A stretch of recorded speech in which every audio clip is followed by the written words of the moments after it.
ஓய், முட்டை போட்டு சாப்பிட்றலாமா? செட்டிநாடு எக் பெப்பர் மசாலா செஞ்சு கொடு. கடாயில் கொஞ்சம் சீரகம், மிளகு, 10 பல் பூண்டு, 2 வரமிளகா, கொஞ்சம் மல்லி, கொஞ்சம் சோம்பு இதெல்லாம் வறுத்து குறவரப்பாக தண்ணி ஊற்றி அரைச்சிக்கோங்க. கூடவே கொஞ்சம் இஞ்சி வெங்காயம் போட்டு பேஸ்ட் பார்த்து அரைச்சி தனியாக வச்சுக்கோங்க. கடாயில் கொஞ்சம் எண்ணெய் காஞ்சதும் கொஞ்சம் மஞ்சள் பொடி, கொஞ்சம் மிளகா பொடி சேர்த்துக்கிட்டு உங்களுக்கு எத்தனை முட்டை தேவையோ அதை கீறி சேர்த்துக்கோங்க. லோ ஃப்ளேமில் 1 நிமிஷத்துக்கு ஃப்ரை பண்ணி அதை தனியாக எடுத்து வச்சுக்கோங்க. அதே எண்ணெயில் கொஞ்சம் வெங்காயம், கொஞ்சம் தக்காளி இதெல்லாம் சேர்த்து நல்லா வதக்கி விட்டுக்கோங்க.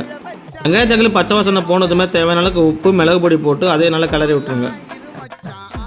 கருவேப்பிலை கொஞ்சமாக சேர்த்துட்டு நம்ம அரைச்சி ரெடி பண்ண பேஸ்ட்டையும் இதோடு சேர்த்து நல்லா வதக்கிக்கலாம். மசாலா வாசனை போனதுமே நம்ம கரைச்சி வச்ச புளி தண்ணியும் தேவையான அளவுக்கு தண்ணியை ஊற்றி ஒரு 5 நிமிஷம் வேக விட்டுட்டு நம்ம ரெடி பண்ணி வச்ச முட்டையை உள்ளே இறக்கிக்கலாம். 5லேருந்து 7 நிமிஷம் கொதிச்சோன்னா தொப்பை போதான் வரும். கொத்தமல்லி தூவி இறக்கிடுங்க. அவ்வளோதாங்க செட்டிநாடு ஸ்டைலுக்கு மிளகு முட்டை மசாலா ரெடி. நீ கேட்ட எக் பெப்பர் மசாலா டேஸ்ட் எப்படி இருக்கு? சூப்பராக இருக்குது.